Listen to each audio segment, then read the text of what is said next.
আচ্ছা, তো এইবার যেই কাজটা আমরা করব সেটা হচ্ছে কি তাপীয় ইঞ্জিন নিয়ে কথাবার্তা বলবো। দেখো রেফ্রিজারেটর বলো, কার্নো ইঞ্জিন বলো, মোটামুটি সবগুলোই তাপীয় ইঞ্জিন। কিছু কিছু ব্যতিক্রমী তাপীয় ইঞ্জিন, কিছু কিছু বিপরীতভাবে কাজ করে, বাট সব কিছুই এক কথায় বলতে গেলে এগুলো সবগুলো হচ্ছে গিয়ে ভাই আমাদের তাপীয় ইঞ্জিন। এবং তাপীয় ইঞ্জিনের ইংলিশ হচ্ছে হিট ইঞ্জিন।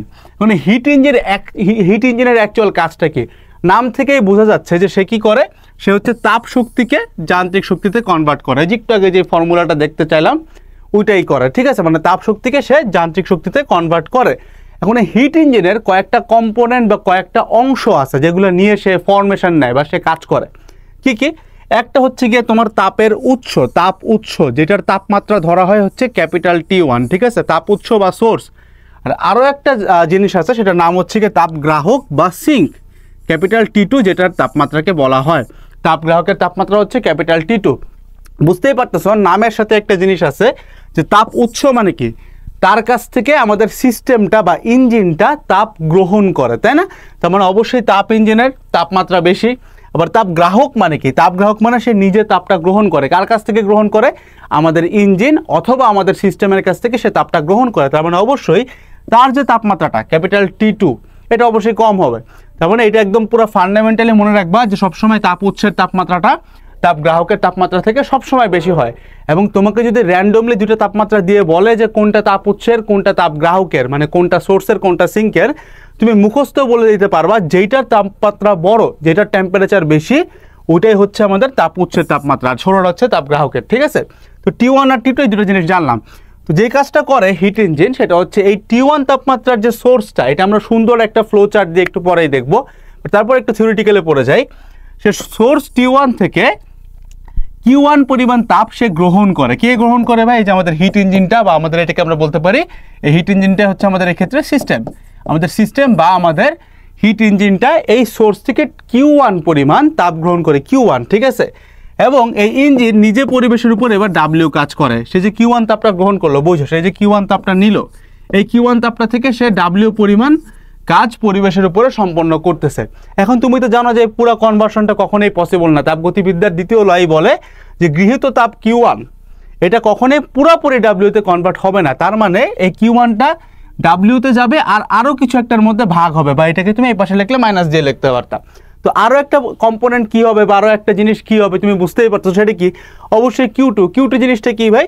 Q2 হচ্ছে এই ইঞ্জিনটায় যখন এই যে আমাদের তাপ গ্রাহক বা সিঙ্কে আসে, তখন সে সিঙ্কে আসার পরে Q2 পরিমাণ তাপ সে অপচয় করে চলে যায়। মানে এই যে তাপ Q2 সে অপচয় করে। তার মানে এই Q1টা দুইটা কাজে ব্যয় হয়। এক হচ্ছে যান্ত্রিক শক্তি W-তে কনভার্টেড হয়, আর আরেকটা হচ্ছে সে পরিবেশে Q2 পরিমাণ তাপ ছেড়ে দেয়। তাহলে আমরা পাইলাম Q1 = W + Q2। এখান থেকে আমাদের ভেরি পপুলার ফর্মুলাটা চলে আসে যে W হচ্ছে আমাদের Q1 - Q2, ঠিক আছে। এই হচ্ছে কাজ। তো এখানে কিছু জিনিস বুঝো যে Q1 তাপটা কিন্তু সে গ্রহণ করছে, মানে মোদ্দা কথায় আমরা যে চিহ্ন দিয়ে পড়ছিলাম DQ, ওই হিসাবে কিন্তু Q1টা আমরা পজিটিভ একটা ভ্যালু পাবো। আর W কাজটা কে করছে ভাই? W কাজ কিন্তু ইঞ্জিন করছে। কার উপরে করছে? পরিবেশের উপরে করছে। তার মানে যেহেতু এখানে ইঞ্জিন কর্তৃকৃত কাজ হয়েছে, তার মানে আমাদের W ভ্যালুটাও কিন্তু আমরা সবসময় পজিটিভই পাবো। আবার অ্যাট দ্য সেম টাইম সে যেহেতু এই ইঞ্জিনটা পরিবেশের উপরে, মানে পরিবেশে বা এই তাপ গ্রাহকে যে সেই Q2 পরিমাণ তাপ ছেড়ে দেয়, তার মানে এই Q2টার ভ্যালু কিন্তু আমরা জেনারেলি নেগেটিভ পাবো, ঠিক আছে। কিছু জিনিস বলে রাখলাম, যেহেতু সেই সিস্টেমটা তাপ ছেড়ে দেয়, সো Q2 নেগেটিভ পাবো। জাস্ট ভ্যালুগুলো কেমন পাবো সেটা, but that doesn't actually affect our formula এটাই, ওকে। এখন তুমি যদি এই যে সিস্টেমটা আমরা ডেভেলপ করলাম বা হিট ইঞ্জিনটা ডেভেলপ করলাম, এইটার যদি কার্য অপেক্ষক বা কর্মদক্ষতা এটা বের করতে চাও, সেটা কেমন হবে? তুমি জানো যে এটা মানে হচ্ছে আউটপুট বাই ইনপুট, তাই না? এটা equals to output by input. এখন আউটপুট কি, ইনপুট কি? ইনপুট মানে তুমি ওরা যা দিছো, আউটপুট মানে অপচয় বাদে তুমি ওর কাছ থেকে যা পাইতে চাইছো বা পাইছো, ঠিক আছে। মানে অ্যাকচুয়ালি যা পাইছো সেটাই তো আউটপুট। মনে করো একটা মোটরের গায়ে লেখা আছে 2 ওয়াট, ধরো এখন ওর কাছ থেকে তুমি কাজ পাও হইতেছে গিয়া 1 ওয়াটের, বাকি 1 ওয়াট সে অপচয় করে ফেলায়। তাহলে তার আউটপুট কত? আউটপুট হচ্ছে তুমি যেটা অ্যাকচুয়ালি পাচ্ছ সেটা কত? 1 ওয়াট, তাই না? এখানে কিন্তু আউটপুটের মধ্যে অপচয়টা কাউন্ট হয় না, বুঝতে পারছো? আর ইনপুট কত? ইনপুট হচ্ছে তার গায়ে যেটা লেখা 2 ওয়াট। এই তো হিসাব, একদম 9-10 এর কনসেপ্ট। এখানে আউটপুটে কি যাবে? দেখো, তুমি যেটা চাইছিলা সেটা যাবে হচ্ছে আউটপুটে। তুমি কি চাইছিলা? ওর কাছ থেকে তুমি অ্যাকচুয়ালি কাজ পাও কি, যান্ত্রিক শক্তি কি পাও? আমাদের হিট ইঞ্জিনের উদ্দেশ্যই হচ্ছে যান্ত্রিক শক্তি পাওয়া, তাই না? তাপ শক্তি থেকে। তাহলে আমাদের আউটপুটে কি যাবে? অবশ্যই উপরে যাবে W, মানে আউটপুটে যাবে W। আর ইনপুট কি যাবে? ইনপুট হচ্ছে তাকে যে পরিমাণ তাপ এই তাপ উৎস তাকে দিছিল, বা সে তাপ উৎস থেকে যে পরিমাণ তাপ গ্রহণ করছিল সেটা কত, ইনপুটে যাবে সেটা কত, সেটা হচ্ছে Q1, আর Q2 একটা বাকি থাকে, ওকে, ও হচ্ছে অপচয় হয়ে যায়। তো এই হচ্ছে গিয়ে তোমার ইটার ফর্মুলা। তো তুমি যদি এখানে আরেকটু 2 লাইন লিখতে চাও, W মানে হচ্ছে Q1 মাইনাস Q2, নিচে আছে হচ্ছে Q1, আরেক লাইন লিখলে কাটাকাটি গেলে 1 মাইনাস Q2 বাই Q1, ঠিক আছে। এটা হচ্ছে কি এটার একটা ডেভেলপ চেহারা বা ডেভেলপ ফর্মুলা তুমি বলতে পারো, ওকে। তো এখন এই জিনিসটাকে কাজে লাগাই আমরা কার্নোচক্র, কার্নো ইঞ্জিন, ইনফ্যাক্ট রেফ্রিজারেটরও অনেক কিছু আমরা বুঝে গেছি, ঠিক আছে। বাট এখানে একটা ঝামেলা আছে। ঝামেলাটা কি, এই যে কার্নোস যে ইঞ্জিন বা কার্নোস সার্কেল আমরা বলি, এখানে ছোট্ট একটা ঝামেলা হচ্ছে, এই যে বিজ্ঞানী কার্নো, উনি বলছিলেন যে আমরা এমন একটা ইঞ্জিন বা এরকম কিছু একটা চিন্তা করলে কেমন হয়, যেটা একটা তাপীয় ইঞ্জিন, বাট ও থার্মোডাইনামিক্সের সেকেন্ড লটাকে ব্রেক করে। তার মানে তাপগতিবিদ্যার দ্বিতীয় সূত্রকে সে মানতে চায় না। তার মানে কি, তার মানে সে বলতে চাইছে যে আমার কার্নো ইঞ্জিনটা এমন হবে যে হচ্ছে গিয়ে পরিবেশ থেকে বা তাপ উৎস থেকে সে যদি Q1 পরিমাণ তাপ গ্রহণ করে নেয়, সেইটার পুরাটাই ডাব্লিউতে কনভার্ট করবে, বা ইন অ্যানাদার সেন্স তুমি বুঝতে পারতেছো যে তার মানে সে বলতেছে যে তার ইঞ্জিনটা পরিবেশে বা তাপগ্রাহকে কোনো প্রকারের তাপ বর্জন করবে না, মানে কোনো তাপের অপচয় হবে না, Q1 এর পুরোটাই ডাব্লিউতে যাবে। তাহলে বলতে পারি আমরা যে Q2-র ভ্যালু হবে কত ভাই, মানে বর্জিত তাপ কত হবে, 0। এইটা হচ্ছে তার বিবৃতি, এবং সে এই কথাটা বলার পরে খুব সেফ একটা প্লেও দিয়ে দেয়, সেটা হচ্ছে ভাই যে এই জিনিস কোনোদিন সম্ভব না, এটা কখনো হবে না, জাস্ট আমরা একটু থিওরিটিক্যালি চিন্তা করতেছি, ঠিক আছে। তো সে কি বলছে, সে বলছে থিওরিটিক্যালি বা তাত্ত্বিকভাবে যদি আমরা ধরে নেই যে Q2 = 0, তার মানে তাহলে আমরা বলতে পারবো যে আমরা যে কার্নো ইঞ্জিনটা বাইর করতেছি সেটা হচ্ছে একটা দোষ ত্রুটি মুক্ত আইডিয়াল বা আদর্শ তাপ ইঞ্জিন, ঠিক আছে। সেইভাবে করে চিন্তা করছে, এটাতে কোনো দোষ নাই, মানে এর কোনো অপচয় নাই, ঠিক আছে, মানে কোনো তাপ বর্জন করে না, সে পুরাটাই ডাব্লিউতে কনভার্ট করে দেয়। তাহলে ওই হিসাব অনুযায়ী থিওরিটিক্যালি Q2 = 0 পাই। তাহলে Q1 কি হবে, পুরাটাই ডাব্লিউতে কনভার্ট হবে, কারণ Q2-র ভ্যালু কত ভাই, এই যে 0, Q2-র ভ্যালু কত, Q2-র ভ্যালু হচ্ছে 0। তাহলে Q1 = আমরা কি পেয়ে গেলাম, W পেয়ে গেলাম। তাহলে ওই হিসাব করলে এখন এটা কত আসবে, এটা মানে তো একটু আগেই দেখলাম আউটপুট বাই ইনপুট, আউটপুট হচ্ছে W, ইনপুট হচ্ছে Q1, কিন্তু ঝামেলা যেটা ঘটছে W আর Q1 তো ভাই সমান, তাহলে W এর বদলে যদি তুমি Q1 বসায় দাও, কাটাকাটি চলে যায়, 100% দিয়ে গুণ করলে তুমি কর্মদক্ষতা পেয়ে যাও 100%, যেটাই হওয়া সম্ভব, মানে যেটা হওয়াই স্বাভাবিক ছিল, কারণ উনি বলছেন যে এটা একটা আদর্শ তাপ ইঞ্জিন, মানে অবশ্যই আমরা এটার কর্মদক্ষতা 100% পাবো। তো এই ক্ষেত্রে যে জিনিসটা দেখা গেল, সমস্যা যে জিনিসটা ঘটলো, যে এই জিনিসটা কোনোদিনও পাওয়া সম্ভব না, এবং সে বলেই দিছে যে এটা কোনোদিন হবে না, কারণ এটা যদি হয় তাহলে তাপগতিবিদ্যার দ্বিতীয় ফরম্যাটটাই ব্রেক হয়ে যায়, মানে দ্বিতীয় লটাই ব্রেক হয়ে যায়, সেটা কখনো হবে না। এবং উনার যে এই যে এতদূর যে প্রয়াসটা সে দেখাইছেন, এখান থেকে আমাদের একটা লাভ হয়েছে, লাভ হয়তো সায়েন্সের হয়েছে, বাট স্টুডেন্টদের প্যারা হয়েছে, সেটা হচ্ছে কি এখান থেকে কার্নো ইঞ্জিনটা আবিষ্কার হয়। তবে কার্নো ইঞ্জিনের কর্মদক্ষতা কখনোই 100% না, এই কার্নো ইঞ্জিনটার কর্মদক্ষতা ম্যাক্সিমাম, আই রিপিট, সর্বোচ্চ বা ম্যাক্সিমাম মাত্র 25% হয়ে থাকে, মাত্র 25%। বাট এটা মুখস্থ রাখবা, 25% হচ্ছে কার্নো ইঞ্জিনের ম্যাক্সিমাম কর্মদক্ষতা, ঠিক আছে, গেল। আচ্ছা, এখন এখানে আরেকটা জিনিস মাথায় রাখো, যে কার্নো ইঞ্জিনে সে একটা কার্যনির্বাহী বস্তু ইউজ করছিল। কার্যনির্বাহী বস্তু মানে কি, যে তুমি ভিতরে অ্যাকচুয়াল মানে জিনিসটা কি ইউজ করছো, ঠিক আছে। তুমি ভিতরে মনে করো একটা জার নিলা, জারের মধ্যে তুমি সলিড নিতে পারো, বরফ নিতে পারো, পানি নিতে পারো। তো এখানে কার্যনির্বাহী বস্তু হিসেবে সে যে কোনো প্রকারের আদর্শ গ্যাস বা আইডিয়াল গ্যাস ইউজ করতে চাইছেন। মানে আইডিয়াল গ্যাস হলে একটা মজার জিনিস আছে, সেটা কি জানো, আইডিয়াল গ্যাসকে কি হয়, আইডিয়াল গ্যাস যখন নিজে তাপ পায় তখন কিন্তু সে প্রসারিত হয়, আইডিয়াল গ্যাস থেকে তুমি যখন তাপ নিয়ে নাও তখন কিন্তু সে সংকুচিত হয়ে যায়। সেই জিনিসটা দেখার জন্য সেই কাজটা করছে।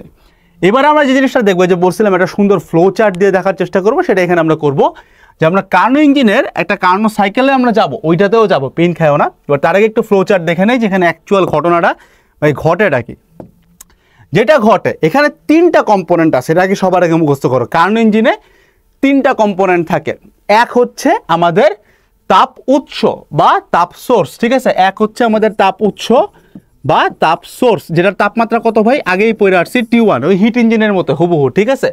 আরেকটা জিনিস থাকে হচ্ছে আমাদের সিঙ্ক বা তাপগ্রাহক, তাপগ্রাহকের তাপমাত্রা কত ভাই, T2। এটা তুমি মুখস্থ জানো যে T1 = T2, তাই না, এটা তুমি মুখস্থ জানো ভাই, এটা তো জানো। আচ্ছা, আরেকটা জিনিস এখানে থাকে, সেটা হচ্ছে এখানে সে একটা তাপ অন্তরক পদার্থ দিয়ে তৈরি একটা স্ট্যান্ড ইউজ করে, এই যে জিনিসটা, এই জিনিসটা, এটা হচ্ছে তাপ অন্তরক পদার্থ দিয়ে তৈরি একটা স্ট্যান্ড, যেটাকে আমরা বলতেছি তাপ অন্তরক, ঠিক আছে, মানে ইনসুলেটিং হিট, যেটা হিট ইনসুলেট করতে পারে, মানে তাপ অন্তরক। তাপ অন্তরক সে একটা ইউজ করে। তো মোটামুটি এই তিনটা কম্পোনেন্ট নিয়ে হচ্ছে কি আমাদের কার্নো ইঞ্জিন তৈরি হয়, ঠিক আছে। তো তাপ অন্তরক মানে কি বুঝতে পারতেছো ভাই? তার মানে ওইখানে কোনো তাপের আদান প্রদান কিন্তু ঘটবে না, ঠিক আছে। এখন এই কার্নো ইঞ্জিনটাতে কাজ করে কেমনে? তো তুমি প্রথম একটা চিন্তা করো যে উপরে যে জিনিসটা দেখতেছো এটা হচ্ছে আমাদের সিলিন্ডার, যেটা হচ্ছে বেসিক্যালি আমাদের কার্নো ইঞ্জিন, ঠিক আছে। এটা হচ্ছে আমাদের কার্নো ইঞ্জিন। এইটার মধ্যে কি আছে ভাই? এটার মধ্যে আছে হচ্ছে আমাদের আইডিয়াল গ্যাস, আদর্শ গ্যাস আছে, কারণ আমাদের কার্যনির্বাহী বস্তু মানে যেটাতে আমরা কাজ করবো অ্যাকচুয়ালি চিন্তা করতেছি ওইটা হচ্ছে আমাদের গ্যাস, ঠিক আছে। এইটুকু একদম ইজি। এখন আমাদের নিচে আমরা তিনটা কম্পোনেন্ট সুন্দর মতো চিন্তা করে রাখছি। একটা হচ্ছে আমাদের সোর্স, একটা হচ্ছে আমাদের সোর্স মানে তাপ উৎস, যেটা তাপমাত্রা কত ভাই? T1, ঠিক আছে। একটা হচ্ছে আমাদের কি ভাই? এই যে তাপ অন্তরক বা ইনসুলেটিং স্ট্যান্ড, ঠিক আছে। এটার তাপমাত্রা নিয়ে আমাদের কথাবার্তা বলার কোনো দরকার নেই, কারণ এর তাপমাত্রা আসলে যায় আসে না, ঠিক আছে। আর একটা জিনিস আছে, সেটা কি ভাই? আমাদের তাপ গ্রাহক বা সিঙ্ক, যেটা তাপমাত্রা কত ভাই? T2, এবং আমরা জানি এটা যে T1 is greater than T2। এটা গেল। এখন এখানে অনেকগুলা প্রসেস ঘটতে পারে। আমরা ধরে নেই যে সিলিন্ডারটাকে আমরা এই তিনটা জিনিসের উপরেই বসাইতে পারি। কোন তিনটা? এই যে সোর্স, তারপরে তাপ অন্তরক, আর হচ্ছে তাপ গ্রাহক, ঠিক আছে। তিনটার উপরে আমরা বসাতে পারি। এখন কোনটার উপরে বসাইলে কি ঘটবে সেটাই আমাদের চিন্তা। সো যখন ধরে নাও সিলিন্ডারটাকে তুমি যখন ধরে নিয়ে এই তাপ উৎসের উপরে বসাইছো, এবার কি ঘটবে? তুমি তো এটার একদম বেসিক থিওরিটা জানো। থিওরিটা কি? এই সিলিন্ডার বা আমাদের এই কার্নো ইঞ্জিনটা ও কি করে? ও তাপ উৎসে আসলে তাপ উৎস থেকে তাপ গ্রহণ করে। সে তাপ উৎসে আসলে উৎস থেকে তাপ গ্রহণ করে, মানে Q1 পরিমাণ তাপ সে গ্রহণ করে। যেহেতু সিস্টেম বা কার্নো ইঞ্জিন মানে সিলিন্ডারটাই তো আমাদের সিস্টেম বা কার্নো ইঞ্জিন, যেখানে সিস্টেম তাপ গ্রহণ করে সেখানে আমরা কিউ কি বলি? পজিটিভ বলি। দ্যাটস এখানে একটা প্লাস দিয়ে রাখছি, তুমি যেন বুঝো যে Q1টা এখানে পজিটিভ। তাহলে সে কি করে ভাই? সোর্সে আসলে Q1 পরিমাণ তাপ গ্রহণ করে, ঠিক আছে। আবার এই জিনিসটাই, এই কানোটাকেই তুমি যদি জোর করে ধরাইয়া এই সিঙ্কের উপরে ফেলাও বা সিঙ্কের উপর বসায় দাও, তাপ গ্রাহকে বসায় দাও, তুমি থিওরি অনুযায়ী কি জানো? সে তাপ গ্রাহকে গেলে কি করে ভাই? তাপ ছেড়ে দেয়। কি পরিমাণ তাপ ছেড়ে দেয়? Q2 পরিমাণ তাপ ছেড়ে দেয়। তো Q2-র পরে আমি ছোট্ট করে একটা মাইনাস কেন ইউজ করছি? কারণ তুমি জানো যে সিস্টেম যেহেতু তাপ ছেড়ে দিচ্ছে, তাপ গ্রাহক তাপ নিচ্ছে, ঠিক আছে। কিন্তু আমাদের সিস্টেম তো তাপ গ্রাহক না। সিস্টেমকে সিস্টেম হচ্ছে আমাদের কার্নো ইঞ্জিন বা এই সিলিন্ডারটা বা আমাদের আইডিয়াল গ্যাসটা। তো ও যেহেতু তাপ ছেড়ে দিচ্ছে, দ্যাটস ওয়াই অবশ্যই Q2-র ভ্যালু কি হবে? মাইনাস হবে। তো এই দুইটা জিনিস মোটামুটি শিওর যে এখানে আসলে Q1 তাপ গ্রহণ করে, এখানে গেলে Q2 তাপ সে ছেড়ে দেয়। কই ছেড়ে দেয়? তাপ গ্রাহকে ছেড়ে দেয়, কার্নো ইঞ্জিন ছেড়ে দেয়, ঠিক আছে। এইখানে এবার একটু বুঝো যে আমাদের কার্যনির্বাহী বস্তুটা কে ভাই? Ideal gas. তাহলে ও যখন আমাদের এই তাপ উৎস বা সোর্সে আসছে, তখন সে তাপ পাইতেছে, সে তাপ গ্রহণ করছে। দেখো Q1 প্লাস মানে কি? আমাদের সিস্টেম বা আমাদের কার্নো ইঞ্জিন বা আমাদের আদর্শ গ্যাস তাপ গ্রহণ করছে। তাপ গ্রহণ করা মানে কি? খুব স্বাভাবিকভাবেই তাদের প্রসারণ ঘটতেছে, কারণ আইডিয়াল গ্যাস তাপ পাইলেই প্রসারিত হয়। এটা কিন্তু 910-এর কনসেপ্ট যে আইডিয়াল গ্যাস তাপ পাইলেই প্রসারিত হয়। তার মানে এখানে প্রসারণ হবে, এটা আমরা একদম কনফার্ম। এখানে যে প্রসারণ হবে এটা আমরা একদম কনফার্ম, ঠিক আছে। কিন্তু এখন একটা প্রশ্ন আসে ভাই, এখানে তো প্রসারণ দুই রকম হইতে পারে, সমষ্ণ হইতে পারে, রুদ্ধতাপীয় হইতে পারে, ঠিক আছে। কমপ্লিটলি অ্যাগ্রিড, দুইটাই হইতে পারে। তো আমরা চিন্তা করবো কোনটা হয়, এটা একটু ফেলে রাখলাম। বাট এইটুকু বুঝছি যেহেতু এখানে আসলে সে তাপটা গ্রহণ করে, সিস্টেম যেহেতু তাপ উৎস থেকে তাপ Q1 পরিমাণ গ্রহণ করে, তাহলে অবশ্যই প্রসারণ হয়। এখন প্রসারণে দুইটা তাপ হইতে পারে, দুইটা টাইপ হইতে পারে, সমষ্ণ বা রুদ্ধতাপীয়। এখন এই পর্যন্ত আমাদের এটা কনসার্ন না। আবার এই জিনিসটাই যখন এই সিঙ্কের উপরে যায় ভাই, তখন কি হবে? সে যেহেতু তাপ এখানে গেলে ছেড়ে দেয়, তুমি বুঝতেই পারতেছো আইডিয়াল গ্যাস যখন তাপ ছেড়ে দেয়, তাপ গ্রাহক মানে তাপ গ্রহণ করে, আর ছেড়ে দেয় কে? আমাদের সিস্টেম ছেড়ে দেয়, বা আমাদের কার্নো ইঞ্জিন ছেড়ে দেয়, বা আমাদের আইডিয়াল গ্যাস বা আদর্শ গ্যাস ছেড়ে দেয়। তো সে যখন তাপ ছেড়ে দেয়, খুব স্বাভাবিকভাবেই 910-এ পড়ছো আইডিয়াল গ্যাস তাপ ছেড়ে দিলে সংকুচিত হয়ে যায়। তার মানে এখানে তার কি ঘটবে? অবশ্যই তার সংকোচন ঘটবে। But at the same time এখানে দুইটা টাইপ ঘটতে পারে। কি ভাই? এক ঘটতে পারে হচ্ছে গিয়ে সমষ্ণ সংকোচন, আর একটা ঘটতে পারে রুদ্ধতাপীয় সংকোচন। এখন জিনিসটা বুঝো ভাই, এটা যেহেতু একটা ইঞ্জিন, তো একই জায়গায় দুইটা জিনিস আমাদের ঘটানোর দরকার নাই। যদি আমাদের হাতে আরও একটা জিনিস থাকে, আরও একটা জিনিস আমাদের হাতে আছে, কি দেখো তো? সেটা হচ্ছে আমাদের ভাই এই যে, সেটার নাম হচ্ছে তাপ অন্তরক স্ট্যান্ড। এই যে তাপ অন্তরক স্ট্যান্ডের খুব সুন্দর একটা বৈশিষ্ট্য আমরা বলে রাখছিলাম, সেটা কি? যে তাপ অন্তরক মানে কি ভাই? সে তাপের আদান প্রদান করতে দেয় না। তার মানে এইটার উপরে ডেল কিউ সবসময় আমাদের জিরো, এটার উপরে আমাদের ডেল কিউ অলওয়েজ জিরো, মানে তাপের কোনো আদান প্রদান ঘটে না। সংজ্ঞা অনুযায়ী একটু আসো তো ভাই, আগেই তো পড়ে আসছে যে যেখানে তাপের আদান প্রদান ঘটে না ওইটাকে আমরা কি বলি? ওইটাকে আমরা বলি রুদ্ধতাপীয়, তাই না? যেখানে তাপের আদান প্রদান ঘটে না সেটাকে আমরা কি বলি? সেটাকে আমরা বলি রুদ্ধতাপীয় প্রসেস। তার মানে রুদ্ধতাপীয় যে দুইটা প্রসেস পাইছো, ওই দুইটা প্রসেস কই ঘটবে? ওই দুইটা প্রসেস অবশ্যই ঘটবে আমাদের এইখানে। কোথায়? এই যে স্ট্যান্ডটার উপরে। স্ট্যান্ডের উপরে কি কি ঘটবে? এক হচ্ছে রুদ্ধতাপীয় প্রসারণটা ঘটবে, আর দুই হচ্ছে রুদ্ধতাপীয় সংকোচনটা ঘটবে। ক্লিয়ার? এবার বুঝছো? তাহলে এখন বলো, আমরা যদি এই সিলিন্ডারটাকে একবার এখানে নেই, আর একবার এই স্ট্যান্ডের উপরে নেই, মানে তাপ অন্তরক স্ট্যান্ড, আর আরেকবার যদি আমরা আমাদের এই সিঙ্কের উপরে নেই, তাহলে কোথায় কি ঘটবে? তুমি যখন সোর্সের উপরে আনছো, সে যেহেতু তাপ গ্রহণ করতেছে, সিস্টেম যেহেতু তাপ গ্রহণ করতেছে, তার প্রসারণ হবে। এবং এখানে কি ঘটবে ভাই? সমষ্ণ প্রসারণ ঘটবে। কেন রুদ্ধতাপীয় প্রসারণটা এখানে ঘটবে না? কেন ঘটবে না? ঘটার কারণ হচ্ছে রুদ্ধতাপীয় প্রসারণটা ঘটবে কোথায়? তাপ অন্তরকে। কারণ এইটা রুদ্ধতাপীয় ঘটবে, কারণ এখানে কিন্তু তাপের আদান প্রদান হয় ভাই। এখানে কিন্তু সে Q1 পরিমাণ তাপ গ্রহণ করতেছে, তো এখানে চাইলেও সে রুদ্ধতাপীয় ঘটাইতে পারবে না, কারণ এখানে Q1 পরিমাণ তাপ সে গ্রহণ করতেছে, তার মানে তাপের আদান প্রদান আছে। তাপের আদান প্রদান নাই কোথায় ভাই? তাপের আদান প্রদান নাই হচ্ছে এই যে ইনসুলেটরে। তাহলে রুদ্ধতাপীয় প্রসারণ কই ঘটবে? রুদ্ধতাপীয় প্রসারণ ঘটবে হচ্ছে আমাদের তাপ ইনসুলেটরের মধ্যে। ঠিক আছে? ক্লিয়ার? এটা ঘটবে আমাদের তাপ ইনসুলেটরের মধ্যে রুদ্ধতাপীয় প্রসারণ। ঠিক আছে? আচ্ছা, এখন অ্যাট দ্য সেম টাইম আবার এইখানে কি ঘটবে? মানে আমাদের এই উৎসের উপরে কি ঘটবে? এখানে ঘটবে হচ্ছে সমষ্ণ প্রসারণ। ঠিক আছে? গেল। আবার এবার যখন এই আইডিয়াল গ্যাস আলা জিনিসটা আমরা সিঙ্কের উপরে আনবো, এবার এখানে কি ঘটবে? তুমি দেখো এখানে তো Q2 পরিমাণ তাপ সে বর্জন করতেছে, তারপরে তাপের আদান প্রদান ঘটছে, তার মানে এখানে তো রুদ্ধতাপীয় সংকোচন ঘটার কোনো প্রশ্নই আসে না। তাহলে ঘটবে কি? ঘটবে হচ্ছে সমষ্ণ সংকোচন। আর ওই রুদ্ধতাপীয় সংকোচন বেচারা ও কই ঘটবে? ও ঘটবে যেখানে তাপের আদান প্রদান ঘটে না। সেটা কোথায়? এই যে তাপ অন্তরক। রুদ্ধতাপীয় সংকোচন ঘটবে কোথায় ভাই? তাপ অন্তরকের মধ্যে। ঠিক আছে? তো হিসাব এখন একদম সহজ ভাই। কি হইলো তাহলে? এখন দেখো আমাদের প্রসেস হলো 4টা। তুমি জানো যে সাইকেলটা কয়টা ঘটে ভাই? সাইকেলটা ঘটে 4টা। তাই যে 1 2 3 4 এগুলো তো দেখে আসছো বইতে। একবার হইলো চেহারাটা দেখছো যে 4টা। তাহলে 4টার প্রসেস কোনটা কোথায় ঘটে ভাই? খুবই সিম্পল হয়ে গেল এখন আমাদের জন্য। আমি অ্যাটলিস্ট বিশ্বাস করি সিম্পল হয়ে গেছে। সেটা হচ্ছে ভাই সমষ্ণ প্রসারণ ঘটে কোথায় ভাই? এই যে আমাদের 1 নাম্বার জায়গায়, সেটা হচ্ছে তাপ উৎসতে। ঠিক আছে? তারপরে রুদ্ধতাপীয় প্রসারণ কই ঘটে ভাই? রুদ্ধতাপীয় মানে তাপের আদান প্রদান নাই, কই ঘটবে ভাই?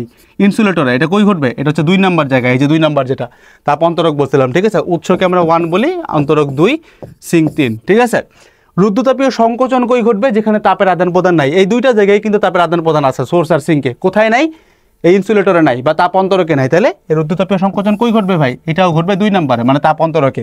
এবার আসো আর একটা জিনিস বাকি থেকে, 1 2 3 তিনটা হয়ে গেছে, বাকি থেকে আরেকটা কই ঘটবে? সমষ্ণ সংকোচন কই ঘটবে ভাই? এটা ঘটবে আমাদের সিঙ্কের ভিতরে। এটা কয় নাম্বার? এটা হচ্ছে 3 নাম্বার। 3 নাম্বারে যায় ঘটবে। ঠিক আছে? এই যে 1 2 3, এই হচ্ছে তোমার পুরা ডিটেইল কার্নো ইঞ্জিনের কাজকর্ম। আমরা একটু কম্পোনেন্ট বা যন্ত্রপাতি দিয়ে দেখাইলাম। ঠিক আছে? এগুলো কিসে আসে? এগুলো প্রয়োগমূলক প্রশ্নে আসে, উচ্চতর দক্ষতায় চলে আসে। অনেক সময় ম্যাথ বাদে এই পুরো প্রসেসটা চাই। জাস্ট কিছু না, তুমি এরকম একটা সুন্দর ফ্লোচার্ট দেখাই দেবা, চিত্র দেখাই দেবা, দেন তুমি বলবা 4টা টাইপ দিয়ে বলবা যে সমষ্ণ প্রসারণ কই ঘটতেছে, কত তাপমাত্রায় ঘটতেছে। এই দেখো যে T1 তাপমাত্রায় ঘটতেছে, কত তাপ গ্রহণ করতেছে Q1। সমষ্ণ সংকোচন কই ঘটতেছে? এই যে এখানে ঘটতেছে সিঙ্কে, কত তাপমাত্রায়? Q2 তাপমাত্রায় তাপ ছাড়তেছে কত? Q2 পরিমাণে। তারপর আরেকটা প্রসেস বলবা রুদ্ধতাপীয় প্রসারণ কই ঘটতেছে? এই যে ইনসুলেটরে ঘটতেছে, এখানে তাপের কোনো আদান প্রদান নাই। আবার রুদ্ধতাপীয় সংকোচন কই ঘটতেছে? এই ইনসুলেটরেই ঘটতেছে, কারণ এখানে তাপের কোনো আদান প্রদান নাই। ঠিক আছে? As simple as that. তো এইবার আমরা যে জিনিসটা দেখবো, দ্য মোস্ট ইম্পর্টেন্ট থিং, সেটা হচ্ছে কার্নোর সাইকেলটা আমরা অ্যাকচুয়ালি দেখবো যে গ্রাফটা কেমন। তো ওইখানে যাওয়ার আগে আমাদেরকে আরেকটু কাজ করে যেতে হবে ভাই। সেটা হচ্ছে তুমি আরেকটু ওই গ্রাফটা বোঝার আগে আরেকটু বেসিক জিনিস বোঝায় রাখি। যে মনে করো আমরা এই জিনিসটা তো দেখছি, তাই না? যে একটা হচ্ছে এডিয়াবেটিক আর একটা হচ্ছে আইসোথার্মাল, মানে একটা হচ্ছে রুদ্ধতাপীয় আর একটা ছিল কি ভাই? আরেকটা ছিল হচ্ছে সমষ্ণ। যে এই গ্রাফটা ছিল রুদ্ধতাপীয়, তাই না? এই যে উপরের দিকে যেটা খাড়া সেটা ছিল রুদ্ধতাপীয়, আর যেটা শোয়ানো একটু সেটা ছিল আইসোথার্মাল। এখন এই জিনিসটা আগে বোঝো যে এটা খাড়া। আমরা সাইকেলের মধ্যে যেই গ্রাফটাকে খাড়া দেখবো, এটা কি ঘটবে ভাই? সেটাই হবে কি ভাই? রুদ্ধতাপীয়, রু লিখলাম। ঠিক আছে? আর যেটা একটু শোয়ানো, কম খাড়া, সেটা কি ভাই? বাকিটা কি ভাই? সেটা হলো সমষ্ণ। ঠিক আছে? তাহলে একটু দেখো তো এই গ্রাফের মধ্যে একটু খেয়াল করো, একটু দেখাই চেনাই যায়, তুমি বুঝবা। দেখো এইটা একটু শোয়ানো, এইটা আবার একটু খাড়া। এই যে বিসি, এই যে বিসি, এটা একটু খাড়া। তাহলে এটার নাম কি? এটা হচ্ছে রুদ্ধ। আমরা ক্লিয়ার? বিসি হচ্ছে কি ভাই? যেটা খাড়া সেটাই রুদ্ধ। এই দেখো বিসি হচ্ছে খাড়া, বিসি হচ্ছে আমাদের রুদ্ধ। ঠিক আছে? আবার দেখো সিডি কিন্তু শোয়ানো, এবি আর সিডি একই ধরনের শোয়ানো, তাই না? একটু শোয়ানো। বাট তুমি ডিএটা দেখো, ডিএটা কিন্তু আবার খাড়া। তাহলে ডিএটা কি ভাই? ডিএটাও কিন্তু আমাদের ভাই রুদ্ধ। ঠিক আছে? ডিএটাও আমাদের পাইলাম রুদ্ধ। ওকে? তাহলে একইভাবে বাকি দুটো যে দুটো জিনিস পড়ে আছে, দুটো কি ভাই? একটু শোয়ানো, হেলানো। ওই হেলানোগুলা কি ভাই? হেলানোগুলাই তো আমাদের সমষ্ণ, তাই না? হেলানোগুলা কি আমাদের? হেলানোগুলাই তো আমাদের সমষ্ণ। তাহলে এখানে হেলানো যে দুটো আছে, আমাদের এখানে হেলানো যে দুটো আছে, সে দুটো কি ভাই? সে দুটো হচ্ছে আমাদের সমষ্ণ। তাহলে আমরা লিখে রাখলাম সমষ্ণ। কোনটা কোনটা ভাই? এই যে এবি আর সিডি, এই দুটো হচ্ছে আমাদের সমষ্ণ। ঠিক আছে?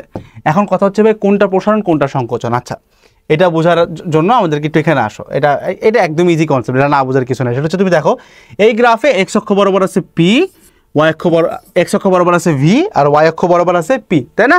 তার মানে তুমি একটা জিনিস বুঝো, আমরা গ্রাফে এক্স অক্ষ বরাবর যত ডান দিকে যাব তত কি হবে ভাই, ভি বাড়বে না? ভি বাড়া মানে কি ভাই, আয়তন বাড়বে না? আয়তন বাড়া মানে কি ভাই, আয়তন বাড়া মানে হচ্ছে এটা প্রসারিত হবে, খুবই সিম্পল, আয়তন বাড়া মানে প্রসারণ। আবার যত বাম দিকে আসবে তত কি হবে, ভি কমবে। ভি কমা মানে কি ভাই, ভি কমা মানে সংকুচিত হবে, গ্যাসের সংকোচন করবে, ঠিক আছে? তার মানে যখনই তুমি রুদ্ধতাপীয় হোক আর সমষ্ণ প্রসারণ হোক, যাই বলো না কেন, ওইটা আগের জায়গা থেকে ডানে যাবে। রুদ্ধতাপীয় বা সমষ্ণ যদি প্রসারণ হয় তাহলে আগের জায়গা থেকে ডানা যাবে গ্রাফটা, কারণ এক্স অক্ষ বরাবর আমরা ভি চিন্তা করতেছি। আবার রুদ্ধতাপীয় কিংবা সমষ্ণ যদি সংকোচন হয় তখন আগের জায়গা থেকে এই দিকে আসবে। কেন? কারণ আমরা এক্স অক্ষ বরাবর ভি চিন্তা করছি, এদিকে আসলে ভি কমে, ভি কমা মানে হচ্ছে আমাদের আয়তন কমে, আয়তন কমা মানে আমাদের সংকোচন হচ্ছে গ্যাসের, সিম্পল, ঠিক আছে? তো এই হচ্ছে জিনিস। তাহলে এবার বলো তো ভাই এখানে কোনটা কি?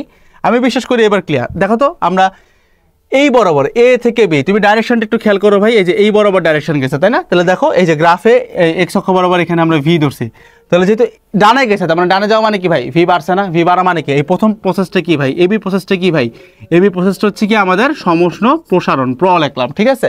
আবার দেখো বিসি, বিসিও কিন্তু দেখো এই যে বি থেকে সি, বি হচ্ছে ইনিশিয়াল, সি হচ্ছে ফাইনাল, বি থেকে সি কিন্তু দেখো আরো ডানের দিকে গেছে, তাই না? বি থেকে সি আরো ডানের দিকে, একটু খেয়াল করো যে নামায় দেখো, নামায় দেখো, এই যে খেয়াল করো আর ডানের দিকে গেছে না? তাহলে এটা কি, এটা কি, এটাও কিন্তু রুদ্ধতাপীয় প্রসারণ।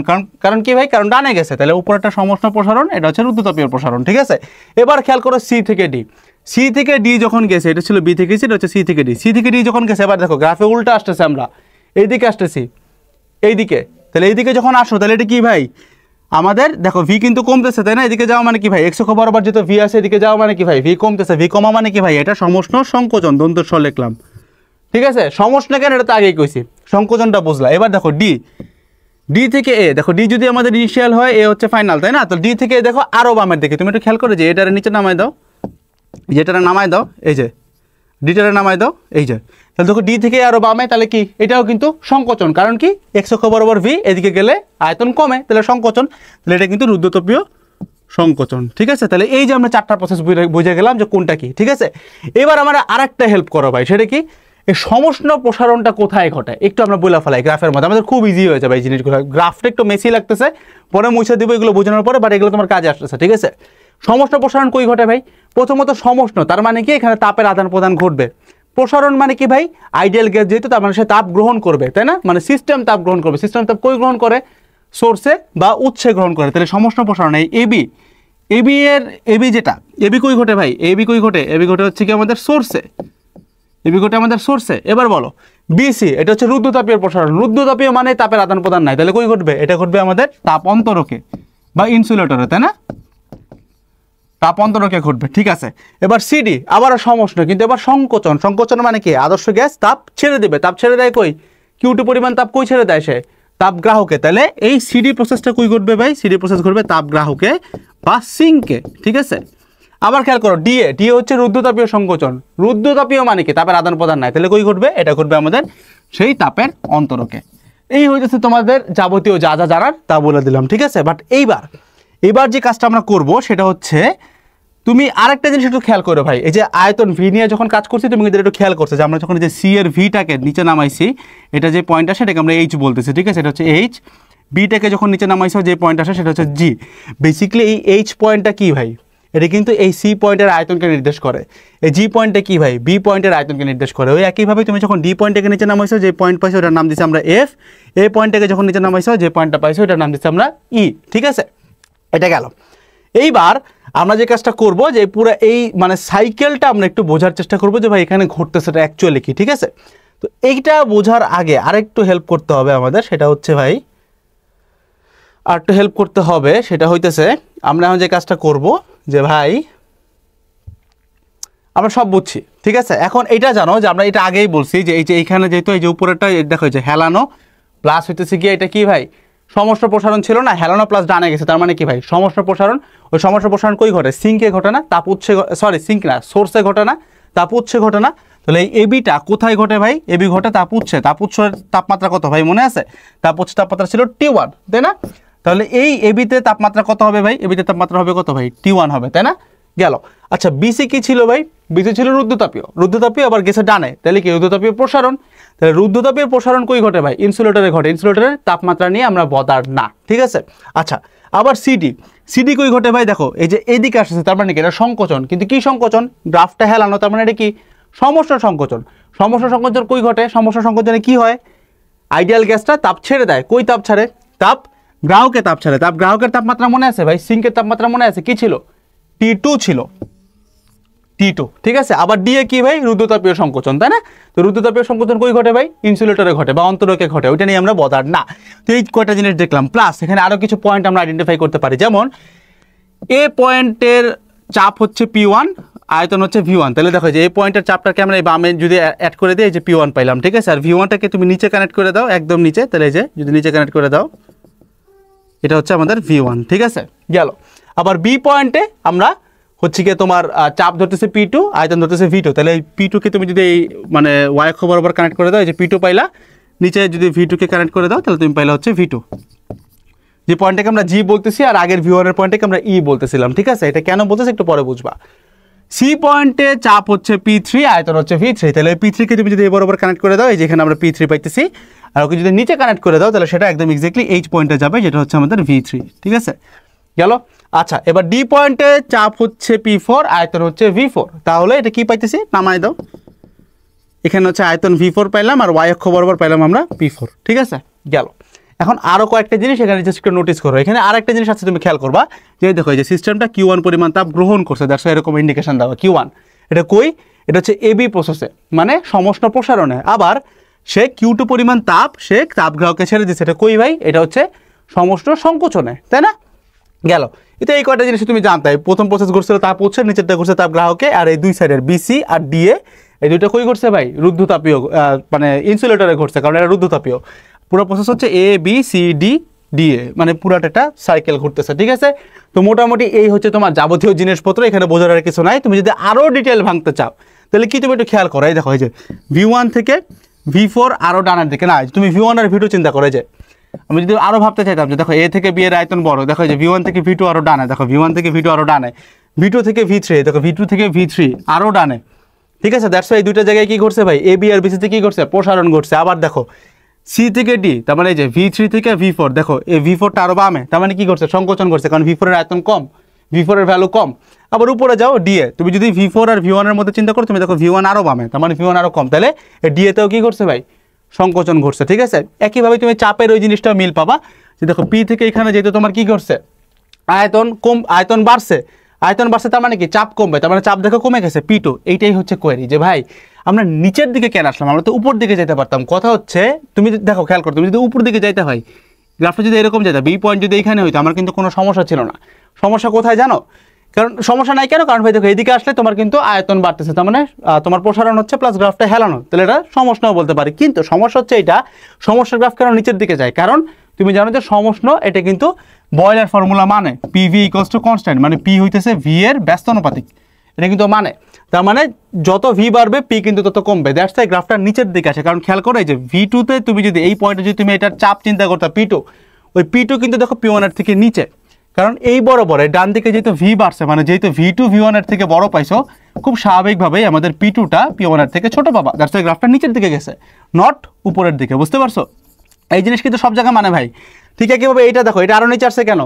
আরও নিচে আসছে কেন? রুদ্ধতাপীয় গ্রাফ কেন নিচে যায়? কারণ এই বরাবর ভি থেকে এই বরাবর পি থাকে। তুমি জানো যে রুদ্ধতাপীয় জিনিসটাও কিন্তু এই ফর্মুলাটা মানে যে PV to the power gamma equals to constant.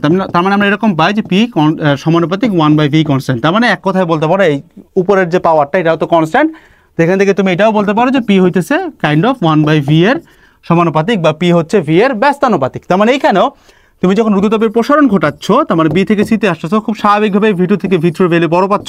এই যে V2 থেকে V3 বড় পাইছো, V3 ভ্যালু বড় V2 থেকে, কারণ এখানে রুদ্ধতাপের প্রসারণ ঘটছে। কিন্তু একইভাবে ওই চাপ কিন্তু কমবে। খেয়াল করে যে P2 থেকে তোমার এই যে আমাদের যে এই পয়েন্টটা P3 ভ্যালু কিন্তু ছোট, P3 ভ্যালু কিন্তু ছোট, ঠিক আছে। V3 যেমন V2 থেকে বড়, একইভাবে P3 P2 থেকে ছোট। কারণ কি? কারণ হচ্ছে তোমার এই যে এই ফর্মুলাটা হচ্ছে এটার কারণ, আর দ্যাটস ওয়াই এই গ্রাফটা এরকম নামছে, এইদিকে উপরের দিকে যায় নাই, ঠিক আছে। আর এটা হচ্ছে বেসিক জিনিস যে কেন গ্রাফগুলো নিচের দিকে আসে, ঠিক আছে, বুঝছো ভাই? এখন এখানে আরও কিছু করলে জিনিসটা আরও পেঁচায় যাবে, আর আমি বিশ্বাস করি তোমরা এই পুরো জিনিসটা এতক্ষণ যা বুঝাইছি এই গ্রাফ নিয়ে তোমাদের আর কোনো কোয়ারি নাই, এবং গ্রাফের চেহারাটা মোটামুটি অনেকটা যে নৌকার পালের মতো দেখা যাচ্ছে, তাই না? এরকম হয়েছে, তাই তো? এখন এখানকার যত হাবিজাবি লিখছি ভাই সব উঠাই দিব, তুমি এগুলো বুঝে গেছো। এখন আসলে একটু ফর্মুলাতে চলে যায়, ঠিক আছে? এখন একটু ফর্মুলাতে চলে যায়। ফর্মুলা কি ভাই? সেটা হচ্ছে যে দেখো প্রথম ক্ষেত্রে যে কাজটা হয়েছিল সেই কাজটা কি, এই যে এ থেকে বি, ঠিক আছে? W1 হচ্ছে আমাদের কি ভাই? W1 হচ্ছে আমাদের AB, ঠিক আছে? এ থেকে বি, AB সার্কেলটা মানে এবিতে কি কাজ হয়েছে ভাই? এটা হচ্ছে আমাদের সমষ্ণ প্রসারণ, তাই না? সমষ্ণ প্রসারণ। এই কাজটাকে আমরা কি বলতে পারি তোমরা জানো, যে P ভার্সেস V। এই গ্রাফে আমরা যে কোনো দিন যে কোনো সময় বলতে পারি যে ওই গ্রাফটা এক্স অক্ষের সাথে যেই ক্ষেত্রটা তৈরি করে ওই ক্ষেত্রের ক্ষেত্রফলই হইতেছে গিয়ে আমাদের ওইটার কৃত কাজ। আমরা দেখাইছিলাম যে W = P × del V, তাই না? তার মানে ওই ক্ষেত্রের ক্ষেত্রফলই কৃত কাজ। তাহলে তুমি দেখো তো এই যে AB রেখাটা, এই AB রেখাটা আমাদের এক্স অক্ষের সাথে কি ক্ষেত্রফল তৈরি করে? দেখো এই যে AEGB, ঠিক আছে? বা ABGE, ঠিক আছে? যদি তুমি এটাকে একটু বাড়ায় দাও, এই যে তাহলে এটা কি ক্ষেত্র তৈরি করে? ABG। তাহলে ABG এর ক্ষেত্রফলে কি হবে ভাই? আমাদের এই যে AB পোর্শন বা W1 এর কৃত কাজ, ঠিক আছে? গেল। এবং এটা পজিটিভ পাবো কাজটা। কেন পজিটিভ পাবো জানো? কারণ হচ্ছে এটা হচ্ছে সমষ্ণ প্রসারণ। সমষ্ণ প্রসারণে আজীবন কাজ তুমি পজিটিভ পাবা। কেন? কারণ গ্যাসের প্রসারণে কাজ কি হয় ভাই? পজিটিভ হয়। প্রসারণ যেহেতু আছে কাজ পজিটিভ পাবো, ঠিক আছে? এবার আসো W2, মানে হচ্ছে এটা হচ্ছে আমাদের BC, এটা হচ্ছে আমাদের BC, ঠিক আছে? W2 হচ্ছে আমাদের BC। W2 এর ক্ষেত্রে কি ঘটবে ভাই? W2 এর ক্ষেত্রে কি ঘটবে তুমি দেখো, এই যে এটাকে নামাই দাও, এই যে এখানে জিতে নামাও, সিকে নামাই দাও এইচে।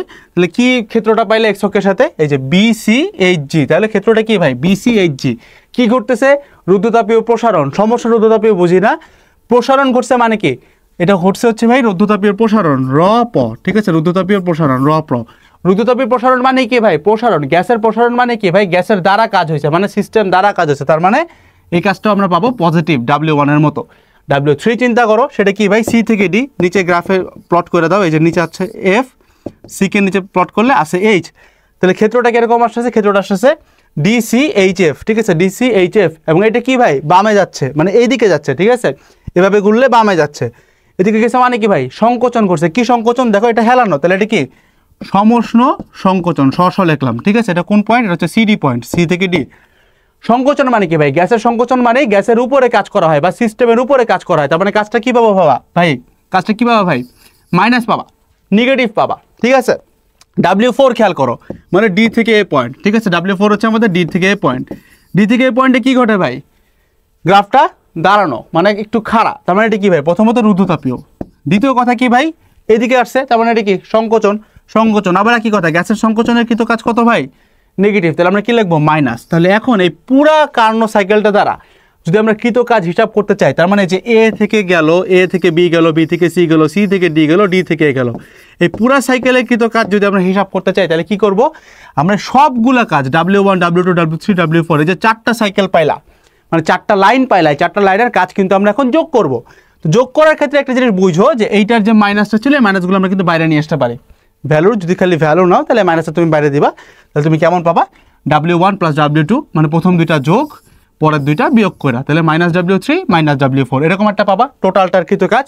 এখন তুমি এই যে ছোট ছোট ক্ষেত্রগুলো চিন্তা করছিলে না, 9 10 তো জ্যামিতি পড়ে আসছো, ওই অনুযায়ী তুমি যদি একটু খেয়াল করে দেখো, যে দুইটা মানে W1 আর W2 যোগ করলে যে ক্ষেত্র পাবা, ওইটা থেকে মানে যে এই যে ক্ষেত্রটা, এই যে জিওমেট্রিক্যাল ক্ষেত্র, জ্যামিতিক ক্ষেত্র, এই দুটো যোগ করলে যে ক্ষেত্রটা পাবা, ওইটা থেকে তুমি যদি W3 আর W4 এর ক্ষেত্র দুটো বাদ দিয়ে দাও, তাহলে তুমি যে জিনিসটা পাবা, ওইটার চেহারা দেখতে একদম এক্স্যাক্টলি হবে হইতেছে আমাদের এইটার মতো। এই যে এতটুকু জিনিস বাকি থাকবে। তাহলে যে জিনিস আমরা বাইর করতে পারলাম, যেটা করে দেখতে পারো, যে জিনিস আমরা বাইর করতে পারলাম, যে এই কার্ণচক্রের কৃত কাজ হচ্ছে এই যে গ্রাফটার মধ্যকার যে জিনিসটা বাইর হয়েছে, এটাই হচ্ছে ওর কৃত কাজ, ঠিক আছে? এইটাই হচ্ছে ওর ক্ষেত্রটা, ঠিক আছে? তাহলে W মানে কি দাঁড়াইলো ভাই? W মানে দাঁড়াইলো যে A B C D, এই যে এইটাই হইতেছে ওর কৃত কাজ, এই A B C D। W মানে পাইলাম আমরা A B C D, as simple as that. Carnot cycle, কার্ণচক্র তোমার যতটা ডেপথে যায় বোঝানো যায় ভাই, আমি ততটা ডেপথে বুঝাইছি, আর কিচ্ছু নাই এখানে, ঠিক আছে? তো আসো দেখি ভাই, এবার আমাদের নেক্সটে কি আছে? নেক্সটে আছে যেটা আমাদের, সেটা হচ্ছে গিয়ে এই কার্নো ইঞ্জিন এবং কার্নো সাইকেল থেকে আমাদের জাস্ট এই ফর্মুলাটা বের করতে হবে। এটা তুমি একটু আগে দেখছো, ঠিক আছে? তাই একটু দেখাই দিই। সেটা হচ্ছে কি ভাই? ইটা মানে কি ভাই? ইটা মানে হচ্ছে আউটপুট বা ইনপুট। এটা কিন্তু একটু আগে বের করছিলে তুমি, ঠিক আছে? জাস্ট এখানে আরেকটা জিনিস আছে, সেটা দেখাচ্ছি। আউটপুট বাই ইনপুট, তাহলে আউটপুট কি ভাই? আগে ইনপুট চিন্তা করো। কার্নো কি করে ভাই? তাপ উৎস থেকে Q1 পরিমাণ তাপ সে গ্রহণ করে, তাহলে ইনপুট কি ভাই? Q1। এখন এই Q1 পরিমাণ তাপ সে দুইটা কাজে ব্যয় করে। এক হচ্ছে সে যান্ত্রিক শক্তি W কনভার্টার নেয়, এবং এই যান্ত্রিক শক্তি Wটা সে কার উপরে কাজ করে? পরিবেশের উপরে কাজ করে, তাই না? কার্নো নিজে কিন্তু কাজ করতে পারে, কার্নোর উপরে কিন্তু কাজ করতে পারে, কার্নো নিজে কাজ করতে পারে পরিবেশের উপর। তাহলে একটা হচ্ছে W, আর আরও একটা সে অপচয় করে, সেটা হচ্ছে Q2 পরিমাণ, যেটা সে তাপ গ্রাহকে যে ছেড়ে দেয়।